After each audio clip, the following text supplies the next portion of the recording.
तो dragon ball जी के last part में अभी तक हमने देखा गोकू एक सुपर साइयन बन गया था और वो फ्रीजा से फाइट कर रहा होता है, लेकिन तब भी फ्रीजा उस पे काफी ज्यादा भारी पड़ रहा था। लेकिन लास्ट टाइम पे गोकू और भी ज्यादा पावर को बढ़ा लेता है और वो फ्रीजा को काफी बुरी तरीके से मारता है और जाने अनजाने में फ्रीजा के ये अटैक उसके आके लग जाते हैं, जिससे वो बीच में से कट जाता है। अब प्लैनेट नामिक यहाँ पे तबाह हो गया था। सभी नमेकियंस और बाकी लोग अर्थ पे पहुंच गए थे, लेकिन गोकू का कुछ भी अता पता नहीं है। और गाइस, इन वीडियोस को बनाने में मेरा काफी ज्यादा टाइम लगता है, क्योंकि मैं काफी सारे एपिसोड एक ही पार्ट में कवर करता हूँ, लेकिन फिर भी आप लोग इतना सपोर्ट नहीं दिखा रहे हो। मैंने पिछली वीडियो में भी कहा था कि उस वीडियो पे मैंने लाइक टारगेट रखा था 10K लाइक, तभी मैं नेक्स्ट वीडियो लेकर आ जाता, लेकिन अभी तक उस पर लाइक टारगेट कंप्लीट नहीं हुआ है। लेकिन नेक्स्ट पार्ट की डिमांड काफी सारे लोग करते हैं। अगर कमेंट्स भी देखे जाए तो काफी सारे होते हैं। अगर जितने भी बंदे वीडियोस देख रहे हैं सारे भी वीडियो को लाइक करे तो टारगेट जल्दी ही हिट हो जाता है। तो गाइज, मैं आपसे यही कहना चाहूंगा कि प्लीज सारे के सारे सपोर्ट करो। एक वीडियो को लाइक करने में कुछ भी नहीं जाता, और हाँ, कमेंट भी कर देना, इससे मुझे मोटिवेशन मिलता है और मैं वीडियो जल्दी लेकर आऊंगा। और अगर आपने अभी तक मेरे चैनल को सब्सक्राइब नहीं किया है तो प्लीज चैनल को भी सब्सक्राइब कर लेना। और जो लोग वीडियोस को डाउनलोड करके देखते हैं तो प्लीज वीडियो को डाउनलोड मत किया करो, ऐसे यूट्यूब पे देखा करो, क्योंकि उससे आपका एक्सपीरियंस और भी ज्यादा बढ़िया होगा। डाउनलोड करने के बाद एक तो देखो मेरे व्यूज भी कम हो जाएंगे, साथ में आपको इतना ज्यादा मजा भी नहीं आएगा, क्योंकि क्वालिटी बहुत ज्यादा डाउन हो जाती है। तो मुझे लगता है कि आपको सारा कुछ समझ आ गया होगा। तो चलो अब देखते हैं आगे। अब हम देखते हैं यहाँ पे किंग काय अपने एंटीना से ये चेक कर रहे होते हैं कि गोकू का क्या हुआ, क्योंकि प्लैनेट नामिक फट चुका था और गोकू भी वहीं पर था। उन्हें पता लगता है कि गोकू के सिग्नल उन्हें नहीं मिल रहे हैं, तो शायद गोकू मारा जा चुका है। और जब उसके दोस्त ये खबर सुनते हैं तो वो भी काफी ज्यादा शॉक हो जाते हैं। अब यामचा बुल्मा को ये बताने के लिए उससे कॉन्टेक्ट करता है और वो उसे ये बता देता है कि गोकू ने फ्रीजा को मार दिया। और जब अर्थ पे वो सारे लोग ये सुनते हैं तो वो काफी ज्यादा खुश हो जाते हैं। लेकिन जब बुल्मा को ये बताया जाता है कि गोकू भी शायद वहाँ पे मारा जा चुका है, तो बुल्मा ये मानने के लिए तैयार नहीं थी और वो ये कहती है, तुम चिंता मत करो, प्लैनेट नामिक के सभी लोग हमारे साथ हैं और उनकी ड्रैगन बॉल भी यहाँ पर आ गई है, तो उनकी मदद से हम क्रिलिन, चियासु और गोकू को भी दोबारा से जिंदा कर सकते हैं। लेकिन किंग काय उन्हें ये बताते हैं कि वो उन ड्रैगन बॉल से चियासु को तो जिंदा कर सकते हैं, लेकिन क्रिलिन और गोकू को जिंदा करना काफी ज्यादा मुश्किल हो सकता है, क्योंकि ड्रैगन बॉल से जब भी किसी को जिंदा किया जाता है तो वो लोग वहीं पे पहुंचते हैं जहाँ पे वो मरे थे, और ये दोनों प्लैनेट नामिक पे मरे थे, जो कि अब डिस्ट्रॉय हो चुका है। अगर इन्हें जिंदा भी किया गया तो यूनिवर्स का वैक्यूम उन्हें खींच लेगा और ये लोग फिर से मर जाएंगे। अब ये बात सुनकर ये लोग भी और भी ज्यादा शॉक हो गए थे, और गोहान जैसे ये बात सुनता है वो भी काफी ज्यादा उदास हो जाता है। तभी वेजिटा उन्हें ये आइडिया देता है, अगर हम ड्रैगन बॉल की मदद से उनके आत्मा को यहाँ पे बुला ले तो शायद वो दोबारा नहीं मरेंगे। और ये आइडिया उन्हें काफी ज्यादा अच्छा लगता है। जिसके बाद सभी नमेकियंस ये कहते हैं, जरा सुनो, जब तक ये ड्रैगन बॉल्स ठीक नहीं हो जाती, क्या तुम लोग हमें यहाँ पे रहने की इजाजत दे सकते हो? और बुल्मा कहती है, आप लोग टेंशन मत लीजिए, आप मेरे घर रह सकते हो, वो काफी ज्यादा बड़ा है। और वेजिटा को भी वो अपने साथ चलने के लिए कहती है। फिर हम चीची को देखते हैं, जो कि बुल्मा के डैड के साथ यहाँ पर पहुँच गई थी, और ये काफी बड़ा प्लेन लेके आए होते हैं, जिसमें सारे नमेकियंस बैठ के बुल्मा के घर पहुँच जाते हैं। और जब तक ड्रैगन बॉल्स को रिचार्ज होने में टाइम लग रहा है, ये लोग यहीं पे रहने लगे और ये लोग काफी ज्यादा एंजॉय कर रहे होते हैं। और ऐसी टाइम बीत जाता है और अब ड्रैगन बॉल भी रिचार्ज हो चुकी है, और नमेकियन ड्रैगन बॉल्स को रिचार्ज होने में सिर्फ 130 दिन लगते हैं। वहीं अर्थ वाली ड्रैगन बॉल को 1 साल लग जाता है। फिर हम गोहान और चीची को भी देखते हैं, जो कि यहाँ पे पहुंच चुके हैं। फिर ये लोग यहाँ पे ड्रैगन को बुला लेते हैं, जिसके बाद ये पहले यहाँ पे विश मांगते हैं, जिसमें गोकू और क्रिलिन के आत्मा को ये अर्थ पे बुलाते हैं। ड्रैगन कहता है, मैंने तुम्हारी एक विश कंप्लीट कर दी है, जिसमें से क्रिलिन की आत्मा यहाँ पर आ चुकी है, लेकिन गोकू की वो यहाँ पे नहीं आ सकती।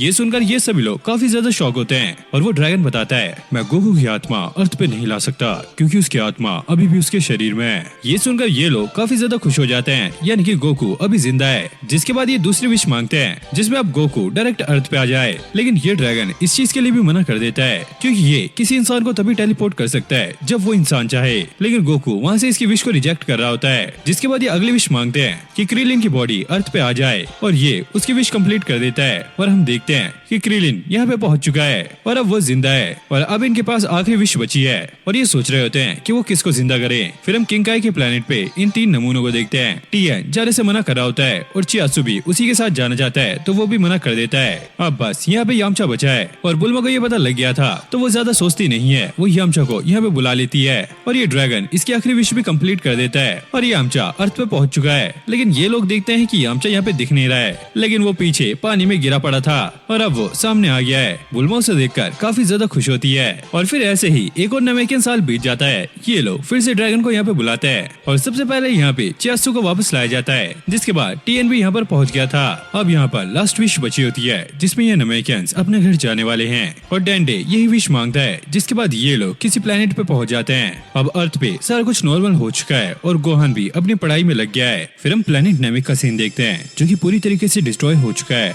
और यहाँ पर किसी की बॉडी उड़ रही होती है और पास जाने के बाद पता लगता है कि ये फ्रीजा की बॉडी है, जिसके अंदर अभी भी जान है। फिर हम एक स्पेसशिप को देखते हैं, जो कि फ्रीजा को ही ढूंढ रहे होते हैं और ये उसके डैड हैं। तभी अचानक इन्हें कंप्यूटर पे फ्रीजा दिखता है, जिसके बाद ये लोग अब उससे अंदर ले आए थे और उसका ट्रीटमेंट यहाँ पे शुरू हो जाता है। और थोड़ी ही देर में हम देखते हैं फ्रीजा अब दोबारा से जिंदा हो चुका है और उसकी पहली बात यही थी, डैड हम अर्थ पे जा रहे हैं, मुझे उस सुपर सीएन को मारना है। फिर हम अर्थ पे देखते हैं, अब 1 साल बीत चुका है। गोहान भी अपने डैड को याद कर रहा होता है, वहीं गोकू के दोस्त भी उसे याद कर रहे होते हैं और ये लोग अब वेजिटा की बात कर रहे होते हैं, क्योंकि वो इनका स्पेसशिप लेके भाग गया था। लेकिन बुल्मा उसकी तारीफ कर रही होती है। यामचा भी ये सुनकर काफी ज्यादा शॉक हो गया था।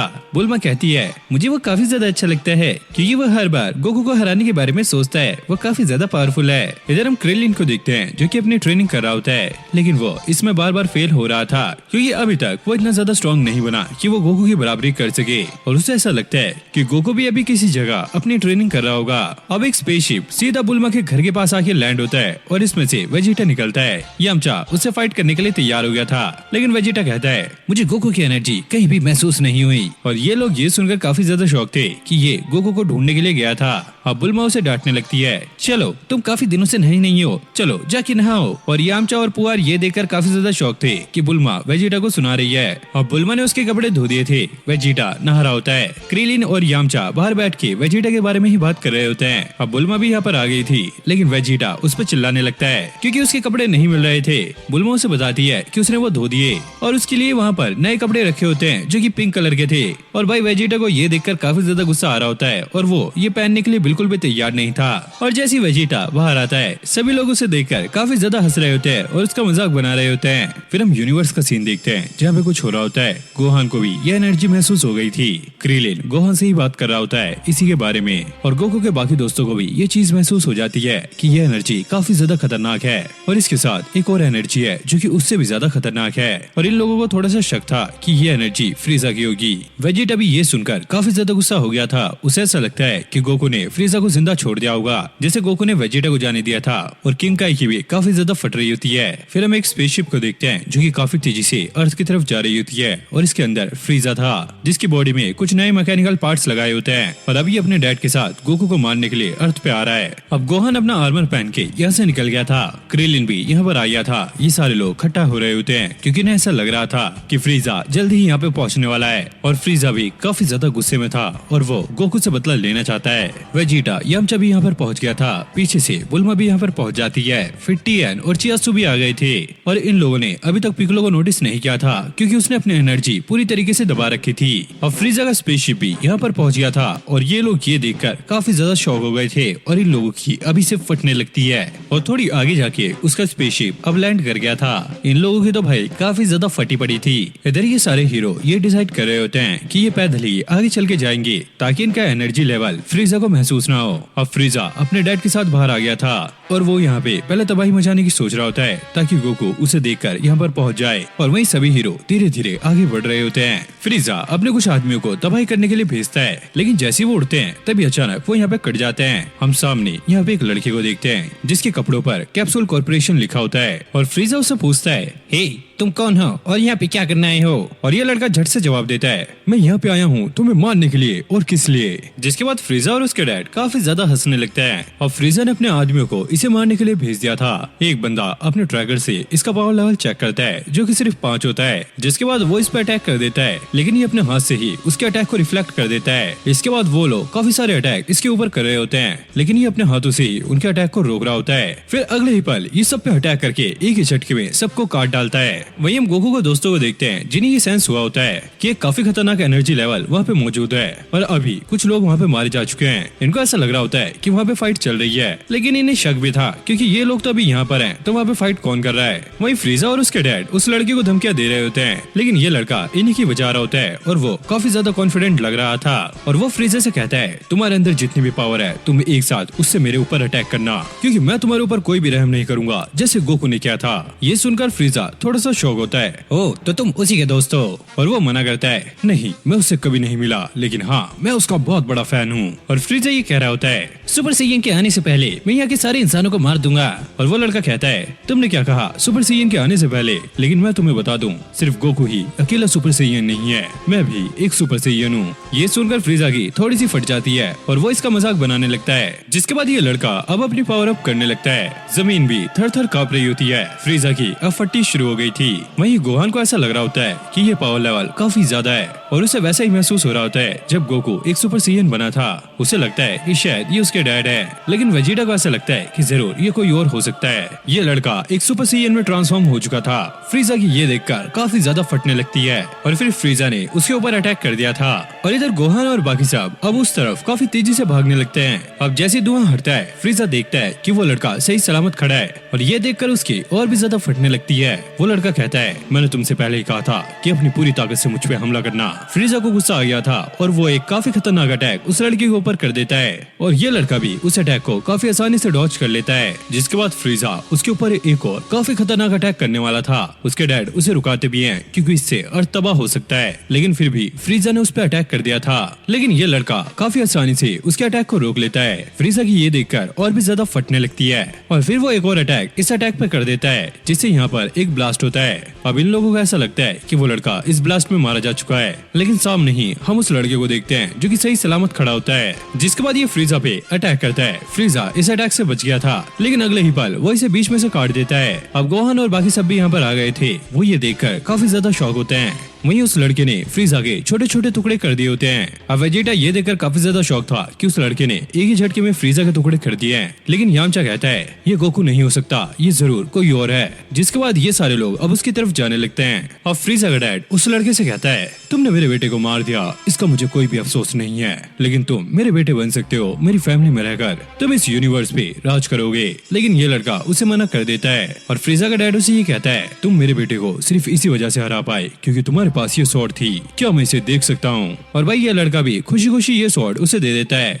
और इस बंदे को ऐसा लग रहा होता है कि फ्रीजा सिर्फ इसी स्वॉर्ड की वजह से हारा है। जिसके बाद वो इसी स्वॉर्ड से इस लड़के पे अटैक कर देता है, लेकिन उसने एक ही हाथ से इसे रुका लिया था। अब ये फ्रीजा के बाप पे अटैक करता है, वो यहाँ पे घायल हो गया था। जिसके बाद अगले ही अटैक में वो इसे यहाँ पे खत्म कर देता है और साथ ही साथ उनके स्पेसशिप को भी तबाह कर देता है। वहीं वेजिटा और बाकी सब ये देखकर काफी ज्यादा शॉक होते हैं। अब इस लड़के ने उन्हें देख रहा था और वो इनसे कहता है, हे मैं उस तरफ जा रहा हूँ जब गोकू कुछ ही देर में लैंड करने वाला है। ये लोग ये सुनकर काफी ज्यादा शॉक होते हैं कि इसे गोकू के बारे में कैसे पता लगा। जिसके बाद ये लड़का यहाँ से निकल जाता है और वो लोग भी उसका पीछा करने लगते हैं। अब ये लड़का कुछ कोऑर्डिनेशन देखकर एक जगह पे रुक गया था। ये एक कैप्सूल निकालता है जिसमें एक फ्रिज होता है और ड्रिंक निकाल के पीने लगता है। सभी लोग ये देखकर काफी ज्यादा शॉक थे।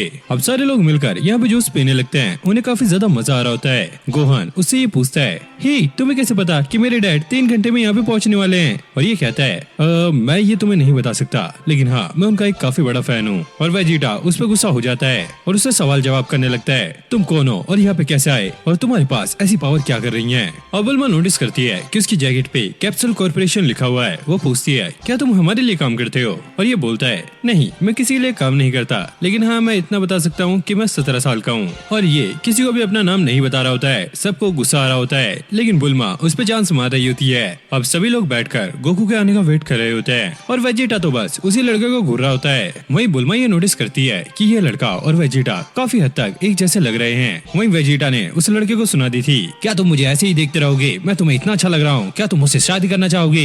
अब ये लड़का खड़ा होता है और वो ये कहता है, गोकू जल्दी यहाँ पे पहुँचने वाला है। तभी इन लोगों को महसूस होता है कि एक एनर्जी इनकी तरफ आ रही है। अब एक स्पेस पोर्ट आकर नीचे गिरता है, जिसके बाद ये लोग उसकी तरफ भागने लगते हैं और फाइनली इसके अंदर से गोकू निकलता है। सभी उसे देखकर काफी ज्यादा खुश होते हैं और गोकू भी उन्हें यहाँ पर देखकर काफी ज्यादा शौक होता है। हे गाइस, तुम यहाँ पे क्या कर रहे हो? और बुल्मा उसे कहती है, इस लड़के ने हमें बताया था कि तुम कहाँ आने वाले हो और कितने टाइम में आने वाले हो। जरूर ये तुम्हारा दोस्त होगा। लेकिन गोकू कहता है, मैं तो इसे पहली बार देख रहा हूँ, मैं तो इसे जानता भी नहीं। और गोकू को ये पता लग गया था कि फ्रीजा यहाँ पे आया था और वो पूछने लगता है कि उसे किसने मारा। पिकोलो बता देता है, इस लड़के ने उसे मारा है, वो भी पलक झपकते ही, और ये एक सुपर साइयन बन गया था। गोकू ये सुनकर थोड़ा सा हैरान होता है। अब ये लड़का गोकू से सिगरेट बात करना चाहता है तो ये लोग अलग चले गए थे। अब ये लड़का उससे कहने लगता है, मुझे पता लगा था कि फ्रीजा यहाँ पे आने वाला है और आप यहाँ पे टाइम पे नहीं पहुँच पाओगे, इसलिए मैंने आके उसे यहाँ पे रोका है। गोकू कहता है, मुझे पता था कि वो यहाँ पे आने वाला है और मैं जल्द ही यहाँ पे पहुँचने वाला था, इसलिए मैं यहाँ पे इसे स्पेस पोर्ट में आया था। और इस लड़के को अब अफसोस होने लगता है कि इसने यहाँ पे आके फ्यूचर के साथ छेड़छाड़ कर दी है। और ये लड़का गोकू से कहता है, क्या अब आप अपनी सुपर साइयन पावर को कंट्रोल कर सकते हो? और गोकू यहाँ पे हाँ में जवाब देता है, जिसके बाद वो इसे ट्रांसफॉर्म होके भी दिखाता है, जो कि पलक झपकते ही ये हो गया था। सभी लोग ये देखकर काफी ज्यादा हैरान होते हैं। जिसके बाद ये लड़का भी सुपर साइयन में ट्रांसफॉर्म हो गया था। सभी लोग इन्हें ही देख रहे होते हैं। तब ये लड़का गोकू पे अटैक कर देता है, लेकिन अचानक से ही ये रुक गया था। वो गोकू से पूछता है कि आपने मेरे अटैक को क्यों नहीं रोका? गोकू इस पे जवाब देता है, क्योंकि मुझे कोई भी खतरा महसूस नहीं हुआ था, इसलिए मैंने तुम्हारे अटैक को नहीं रोका। जिसके बाद ये लड़का गोकू पे लगातार अटैक कर रहा होता है, लेकिन गोकू अपनी एक ही उंगली से इसके सारे ही अटैक को रोक लेता है। और अब इस लड़के को गोकू पे विश्वास हो गया था और अब वो उसे सारी बातें बताने वाला है। और फिर वो गोकू को बताने लगता है, दरअसल ये फ्यूचर से यहाँ पे आया है, यानी कि 20 साल आगे से।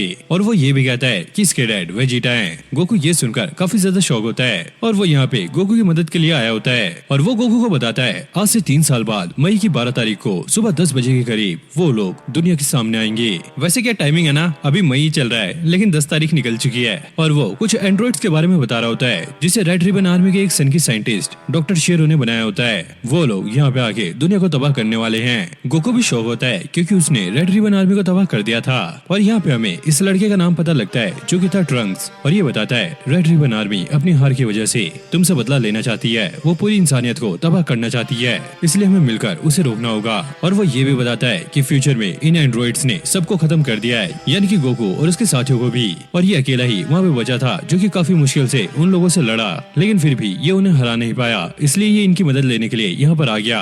और गोकू पूछता है, तो क्या मैंने उनसे फाइट नहीं की, मेरा क्या हुआ? ट्रंक्स उसे ये बताता है, दरअसल आपको एक हार्ट की बीमारी हो गई थी, जिसकी वजह से आप फाइट कर ही नहीं पाए और आप पहले ही मर चुके थे। और ट्रंक्स गोकू के लिए यहाँ पे एक मेडिसिन लेके आया होता है, जो कि उसकी बीमारी में गोकू के काम आएगी, क्योंकि उस टाइम वो मेडिसिन नहीं बनी थी, लेकिन फ्यूचर में ये मेडिसिन बन चुकी है, तो अब गोकू इसे यूज कर सकता है। और ट्रंक्स ये भी बताता है, जिस टाइम मशीन से वो यहाँ पे आया है वो उसकी मॉम ने बनाई है। और गोकू समझ जाता है कि जिसने भी ये बनाई होगी वो एक जीनियस होगी, और यहाँ पे सिर्फ जीनियस बुल्मा ही है। और वो समझ गया था कि वेजिटा और बुल्मा की शादी होने वाली है और उनका ही बच्चा ट्रंक्स है। और गोकू को ना ये बात काफी ज्यादा अजीब लगती है कि बुल्मा और वेजिटा शादी कर लेंगे। ट्रंक्स गोकू से रिक्वेस्ट करता है कि वो ये बात किसी को भी ना बताए, वरना फ्यूचर में काफी ज्यादा गड़बड़ हो सकती है। अब ट्रंक्स यहाँ से जाने लगता है। गोकू से पूछता है कि हम दोबारा कब मिलेंगे, और ट्रंक्स कहता है, हो सका तो हम 3 साल बाद मिलेंगे। और गोकू भी कहता है, ठीक है, मैं 3 साल तक लगातार ट्रेनिंग करूंगा और अपने आप को काफी ज्यादा स्ट्रॉन्ग बना लूंगा। अब ट्रंक्स यहाँ से चला गया था। सभी लोग गोकू के पास आते हैं और उससे पूछने लगते हैं कि उसने क्या बताया।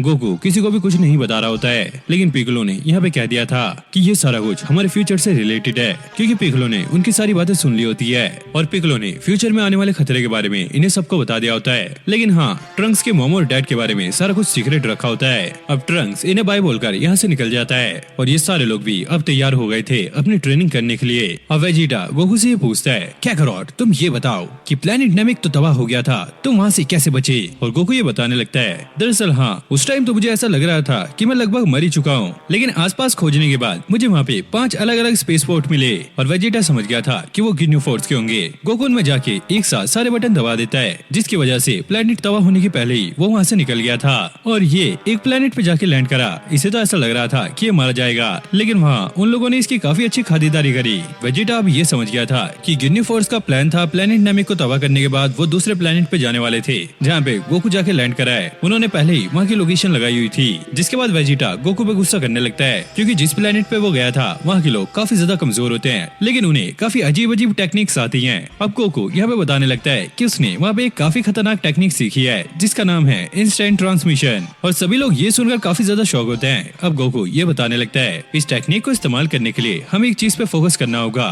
और वो भी किसी इंसान की एनर्जी पे, और जैसे हम उसे सेंस कर लेंगे हम उसकी एनर्जी से, तो हम वहाँ पे पहुँच सकते हैं। तभी गोकू यहाँ से गायब होता है है और अगले पल यहीं पे खड़ा होता है। सभी को समझ नहीं आता कि क्या हुआ है और वेजिटा भी उसका मजाक बना रहा होता है। लेकिन गोकू ने यहाँ पे मास्टर रोशी का चश्मा पहना होता है। सभी लोग ये देखकर काफी ज्यादा शौक होते हैं क्योंकि उनका घर यहाँ से काफी ज्यादा दूर है। लेकिन गोकू 2 ही सेकंड में यहाँ पे वापस आ गया। अब सभी लोग ये डिसाइड करते हैं कि वो 3 साल तक लगातार यहाँ पे ट्रेनिंग करेंगे और जहाँ पे उस लड़के ने वो लोकेशन बताई है ये सारे आकर वहीं पर मिलेंगे। अब बुल्मा इन्हें एक आइडिया देती है, अगर ये ड्रैगन बॉल की मदद से डॉक्टर शेरो को ढूंढ ले तो ये पहले ही उसे खत्म कर देंगे। तो 3 साल बाद वो ऐसा कुछ करेगा ही नहीं जिनकी वजह से ये लोग मारे जाएंगे। लेकिन भाई वेजिटा और गोकू यहाँ पे मना कर देते हैं क्योंकि उन्हें देखना है कि उनके दुश्मन कितने ज्यादा खतरनाक होने वाले हैं। ये सुनकर भाई बुल्मा यहाँ पे पगला जाती है। लेकिन सभी लोग गोकू की बात से एग्री कर रहे होते हैं और वेजिटा गोकू को ये बोलता है, क्या करोट, तुम ये मत समझना कि तुम सुपर सेन बन गए हो तो मैं तुमसे कमजोर हूँ। एक दिन मैं तुम्हें हराकर ये साबित कर दूंगा कि मैं इस यूनिवर्स में सबसे ज्यादा ताकतवर हूँ। और ये बोलकर वो यहाँ से निकल जाता है। अब सभी लोग अपनी ट्रेनिंग के लिए यहाँ से निकल जाते हैं। लेकिन गोकू ने जाते हुए बुल्मा से ये कहा होता है, इस बच्चे का ध्यान रखना।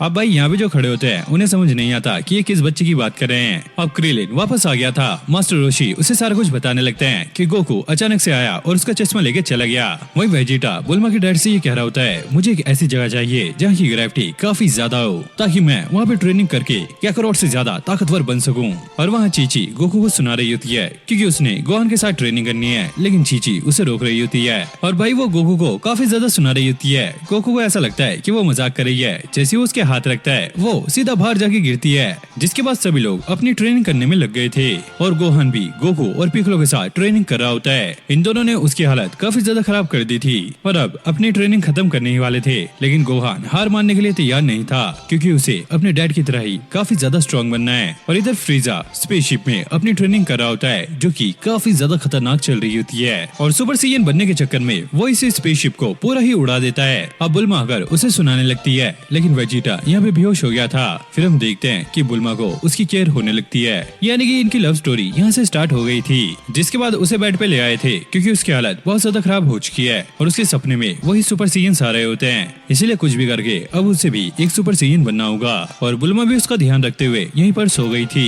और फिर से सभी लोग अपनी ट्रेनिंग में लग गए होते हैं। पिगलो और गोकू काफी खतरनाक ट्रेनिंग कर रहे होते हैं। गोहान उन्हें देखकर वो भी बीच में कूद जाता है लेकिन गोकू एक ही किक में उसे नीचे गिरा देता है। फिर से हम वेजिटा को देखते हैं जो कि और भी ज्यादा ग्रेविटी में अपनी ट्रेनिंग स्टार्ट कर देता है और ऐसे ही ट्रेनिंग करते हुए इन्हें 3 साल बीत जाते हैं। जिसके बाद ये लोग अब उस लोकेशन के लिए निकल जाते हैं जहाँ पे इन्हें मिलना है। गोहान काफी तेजी से उस जगह की तरफ जा रहा होता है। गोकू उसे धीरे चलने के लिए कहता है। पिकलो गोकू से पूछता है, गोकू तुम्हें क्या लगता है कि वो लोग कैसे होंगे? जिसपे गोकू जवाब देता है, किसी को भी बिना देखे उनकी पावर का अंदाजा लगाना काफी ज्यादा मुश्किल हो सकता है, लेकिन तुम टेंशन मत लेना। अगर वो लोग ताकतवर भी हुए तो तुम उनका सामना मत करना, वरना अगर तुम मर गए तो ड्रैगन बॉल भी खत्म हो जाएंगी।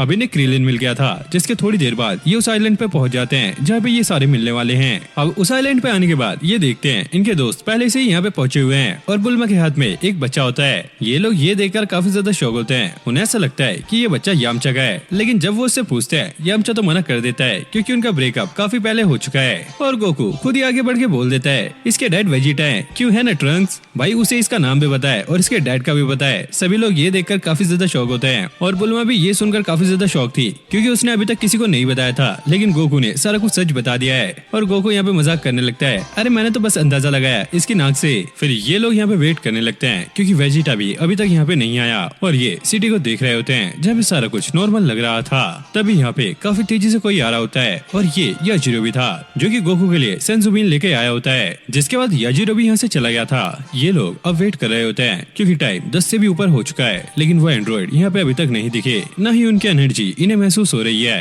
तभी अचानक आसमान में एक ब्लास्ट होता है और शायद ये याजिरोबी का व्हीकल था जो कि ब्लास्ट हो चुका है। ये एंड्रॉइड को ढूंढने का ट्राई कर रहे होते हैं लेकिन उनकी एनर्जी इन्हें महसूस नहीं होती। गोहान उन्हें बताता है, हे आप लोग भूल रहे हो वो एंड्रॉइड है, हम उनकी एनर्जी महसूस नहीं कर सकते। अब ये बात सुनकर ये लोग और भी ज्यादा शौक होते हैं, मतलब कि कितने बड़े पगलेट है ये। अब बुल्मा को सेंसुबिन देखकर ये सारे लोग यहाँ से निकल गए थे। गोहान याजिरोबी को बचाने गया है और बाकी लोग एंड्रॉइड्स को ढूंढने। अब ये सारे लोग सिटी के बीच में आ गए थे लेकिन इन्हें यहाँ पे सारा कुछ नॉर्मल लग रहा होता है। एक बंदा तो क्रिलिन को देखकर काफी ज्यादा डर गया था। क्रिलिन उससे पूछता है, हे क्या तुमने यहाँ पे कुछ अजीब देखा है? और ये बंदा भाई उसकी तरफ उंगली कर देता है। गोहान ने याजिरोबी को बचा लिया था। वहीं यामचा अभी भी उन्हें ढूंढ रहा होता है। तभी सिटी के बीच में हम एक मोटे से बंदे और एक बूढ़े से आदमी को देखते हैं और शायद यही एंड्रॉइड्स हैं। कुछ बंदे यहाँ पे जो अभी इंसिडेंट हुआ होता है उसके बारे में इन्हें बता रहे होते हैं, लेकिन भाई ये मोटा वाला बंदा उन्हें ही मानने लग जाता है। और इस बूढ़े वाले एंड्रॉइड ने एक बंदे की की कार का इंजन निकाल लिया था और उस बूढ़े को यहाँ पे मारने लगता है। लोग चिल्लाकर यहाँ से भाग रहे होते हैं। यामचा ने ये आवाज सुन ली थी और वो उनकी तरफ भागने लगता है। इन एंड्रॉइड को भी सेंस हो गया था कि यहाँ पे काफी खतरनाक पावर है। अब यामचा भागकर यहाँ पर पहुंच गया था, लेकिन वो देखता है यहाँ पे कुछ लोगों की हालत काफी ज्यादा बुरी पड़ी है। आसपास वो लोगों से पता करता है। वो लोग कहते हैं जिन लोगों ने यहाँ पे ये हालत की है वो थोड़ी देर पहले यहीं पर थे, लेकिन अब गायब हो चुके हैं। लेकिन भाई ये एंड्रॉइड्स ऊपर से उन पे नशे ढक रहे होते हैं और ये गोकू को ढूंढ रहे होते हैं, लेकिन नीचे यामचा था। अब ये लोग नीचे आ गए थे। यामचा देखता है इनकी कैप के ऊपर रेड रिबन लिखा हुआ है और वो अपने दोस्तों को इन्फॉर्म करने ही वाला था, लेकिन तभी अचानक वो यामचा को पकड़ लेते हैं। यामचा उनसे बचने की बहुत ज्यादा ट्राई करता है, लेकिन वो उनसे बच नहीं पाता। तभी एक ट्रक आके यहाँ पे ब्लास्ट हो जाता है और गोकू और उसके साथियों को ये पता लग गया था कि शायद वो एंड्रॉइड वहीं पर होंगे और इस एंड्रॉइड ने यामचा की सारी एनर्जी खींच ली होती है और उसकी चेस्ट में से हाथ आर पार कर दिया होता है। सभी लोगों को इस ब्लास्ट के बारे में पता लग गया था और वो यामचा को ही ढूंढ रहे होते हैं। अब सारे लोग यहाँ पे पहुंच गए थे। वो यामचा की यह हालत देखकर काफी ज्यादा शॉक होते हैं। गोकू क्रिलिन को कहता है कि वो यामचा को लेके बुल्मा के पास जाए क्योंकि उसके पास सेंसो बीन है और क्रिलिन ऐसा ही करता है। वो यामचा को लेके यहाँ से निकल गया था और ये एंड्रॉइड्स भी इन सभी को यहाँ पे देखकर काफी ज्यादा शॉक थे क्योंकि इन्हें पहले ही इस जगह के बारे में पता था। और वो गोकू से पूछते हैं तुम्हें यहाँ के बारे में किसने बताया और हमारे नाम तुम्हें कैसे पता है? और ये लोग कुछ भी बताने से मना कर रहे होते हैं। अगर तुम्हें ये जानना है तो तुम्हें हमसे फाइट करनी होगी। अब ये लोग फाइट करने के लिए तैयार हो गए थे, लेकिन गोकू उन्हें रोकता है क्योंकि यहाँ पे काफी सारे लोग मौजूद हैं और अगर ये यहाँ पे फाइट करेंगे तो काफी लोग मर भी सकते हैं। और वो एंड्रॉइड कहता है तुम इनकी चिंता क्यों कर रहे हो, मैं इन्हें अभी साफ कर देता हूँ। और वो भाई चारों तरफ यहाँ पे तबाही मचाने लगता है। तभी गोकू गुस्से में उसकी एक जोरदार पंच मारता है। इस एंड्रॉइड को ज्यादा कुछ तो नहीं होता, बस उसकी कैप नीचे गिर गई थी। और फिर हम यामचा को देखते हैं जो कि अब ठीक हो चुका है, लेकिन वो शहर की हालत देखकर काफी ज्यादा शॉक हो रहे होते हैं और उन्हें अब डर लगने लगता है। और गोकू उन्हें अपने साथ चलने के लिए कहता है ताकि ये लोग फाइट कर सके। और ये एंड्रॉइड भी उसकी बात मान जाते हैं और ये गोकू का नाम भी लेते हैं। गोकू के साथ ही ये सुनकर काफी ज्यादा हैरान होते हैं क्योंकि इन एंड्रॉइड्स को उन सब के नाम पता होते हैं। जिसके बाद ये सारे अब फाइट करने के लिए एक दूसरी जगह पे चले गए थे। यामचा यहाँ पे अपने साथियों को बता रहा होता है कि वो एंड्रॉइड्स इनकी पावर सोख सकते हैं। ये सुनकर इन लोगों को काफी ज्यादा शॉक लगता है क्योंकि गोकू और उसके साथियों को ये चीज नहीं पता और वो उससे फाइट करने के लिए चले गए हैं। तो क्रिलिन और गोहान उन्हें ये बताने के लिए यहाँ से निकल जाते हैं। अब ये एंड्रॉइड्स एक जगह पे रुक गए थे और वो वहीं पे फाइट करने वाले हैं। वहीं क्रिलिन और गोहान गोकू को ढूंढ रहे होते हैं क्योंकि उन लोगों ने अपनी एनर्जी छुपा रखी है, तो इन लोगों को नहीं पता कि वो कहाँ पर है। टीएन ये नोटिस करता है कि थोड़ी सी उड़ान भरने पे गोकू की सांस काफी ज्यादा फूल रही है। गोकू अब उन्हें एंड्रॉइड से पूछता है बताओ तुम्हें हमारे बारे में कैसे पता? जिसके बाद ये एंड्रॉइड उसे बताने लगता है कि ये लोग छोटे मिनिएचर ड्रोन की मदद से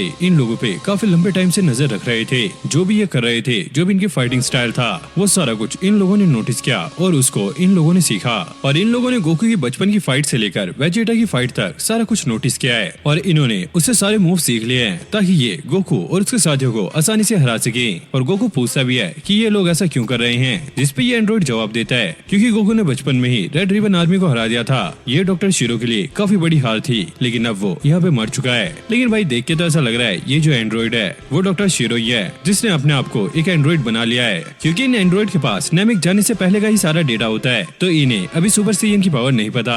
तब गोकू यहाँ पे ट्रांसफॉर्म होता है और अपनी सुपर साइयन फॉर्म में आ जाता है। ये लोग उसकी पावर लेवल देखकर काफी ज्यादा शॉक हो गए थे, लेकिन फिर ये शांत हो जाते हैं क्योंकि उन्हें गोकू की सारी लिमिट्स के बारे में पता है। वहीं क्रिलिन और गोहान को गोकू की एनर्जी सेंस हो गई थी। ये लोग अब उसी तरफ जाने लगते हैं। अब गोकू ने उस मोटे वाले एंड्रॉइड पे अटैक कर दिया था। वो मोटा वाला एंड्रॉइड काफी ज्यादा तेज होता है। गोकू जितने भी अटैक कर रहा होता है वो सारे अटैक से यहाँ पे बच रहा होता है, लेकिन तभी गोकू का एक अटैक उस पर लग जाता है और ये मोटा काफी दूर जाके गिरता है। लेकिन अगले ही पल अब ये खड़ा हो जाता है, जिसके बाद गोकू अब दोबारा से यहाँ पे मारने लगता है और इसकी हालत काफी ज्यादा बुरी करने लगता है। और गोकू के दोस्त गोकू का सुपर साइयन वाला मोड देखकर काफी ज्यादा शॉक थे क्योंकि पहली बार वो सामने से ये सारा कुछ देख रहे हैं। जिसके बाद गोकू दोबारा से उस पर अटैक करने लगता है और वो लगातार इस एंड्रॉइड पे अटैक कर रहा होता है और इस एंड्रॉइड का नाम है एंड्रॉइड 19। और दूसरे वाला जो बूढ़ा वाला एंड्रॉइड होता है वो ये देखकर काफी ज्यादा शॉक हो रहा होता है क्योंकि इन्होंने गोकू का जो अभी तक डेटा लिया था उसके हिसाब से गोकू की एनर्जी काफी ज्यादा है। अगर वो ऐसे ही फाइट करता रहा तो एंड्रॉइड 19 यहाँ पे हार जाएगा। लेकिन भाई एक चीज नोटिस करने वाली है कि एंड्रॉइड 19 जो है उसकी एनर्जी बिल्कुल भी ड्रॉप नहीं हो रही है और इसका रीजन ये भी हो सकता है क्योंकि ये एक एंड्रॉइड है। जिसके बाद गोहान क्रिलिन सारे यहाँ पे पहुंच जाते हैं और गोकू भाई लगातार उस मोटे से ऐसे ही फाइट कर रहा होता है। उस मोटे को ज्यादा कुछ नहीं हो रहा होता है। तभी पिकलो ये नोटिस करता है कि गोकू की एनर्जी अब धीरे धीरे गिर रही है और उसकी टेक्निक भी यहाँ पे गलत होने लग गई है और ये चीज काफी ज्यादा अजीब होती है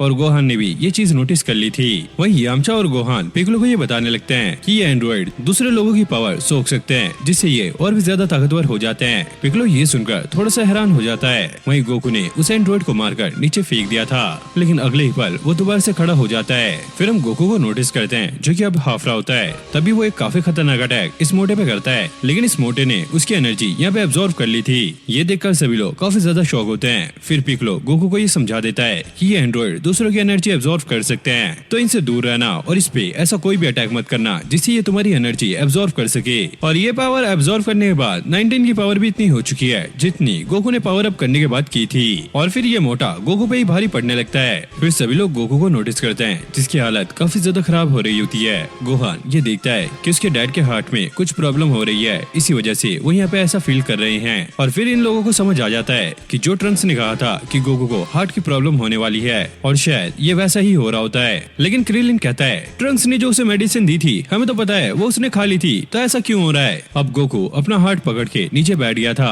उसकी हालत और भी ज्यादा खराब होने लगती है। क्रिलिन ने उसे सेंसोबीन दे दी थी, जिससे गोकू थोड़ा सा ठीक हो जाता है। लेकिन ये एंड्रॉइड गोकू पर फिर से अटैक कर देता है और गोकू यहाँ पे कुछ भी नहीं कर पाता। और क्रिलिन ये सोच के काफी ज्यादा शौक था कि गोकू यहाँ पे बीमार कैसे पड़ सकता है, क्योंकि उसने वो दवाई ले ली थी। लेकिन गोहान यहाँ पे खुलासा करता है कि उसके डैड ने वो दवाई कभी ली ही नहीं, क्योंकि वो कभी बीमार पड़े ही नहीं। ये सुनकर सभी लोग काफी ज्यादा शौक हो जाते हैं। और अब ये एंड्रॉइड गोकू को बहुत बुरी तरीके से मारने लगता है और गोकू की हालत और ज्यादा खराब हो गई थी और वो अपनी नॉर्मल फॉर्म में भी आ जाता है। जिसके बाद ये एंड्रॉइड उसकी पावर एब्जॉर्व करने लगता है। गोकू के दोस्त उसकी हेल्प करने के लिए जा रहे होते हैं, लेकिन ये बूढ़ा वाला एंड्रॉइड उनके सामने आ जाता है और उन्हें वहीं पर रोक देता है। पिक्कोलो गोकू को बचाने के लिए जा रहा होता है, लेकिन इस एंड्रॉइड ने उसे भी यहाँ पे घायल कर दिया था।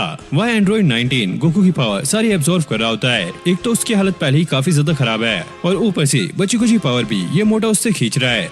अब देखना ये है कि ये लोग इस सिचुएशन को कैसे हैंडल करेंगे। क्या गोकू यहाँ पे मारा जाएगा या फिर वो इन लोगों के छक्के छुड़ाने वाला है। तो ये सब जानने के लिए आपको देखना होगा नेक्स्ट पार्ट, जो कि मैं जल्द ही आपके लिए बना दूंगा। बस आपको वीडियो को लाइक करना है, चैनल को सब्सक्राइब करना है और एक प्यारा सा कमेंट कर देना है। और हाँ, वीडियो को हाइप भी कर देना। इस वीडियो पे लाइक टारगेट रखते हैं 10K लाइक्स, तो सारे के सारे यहाँ पे लाइक टारगेट कंप्लीट करा देना और उतनी ही जल्दी मैं आपके लिए वीडियो लेकर आ जाऊंगा। बाकी मैं मिलता हूँ नेक्स्ट वीडियो में, तब तक के लिए okay, take care, bye bye.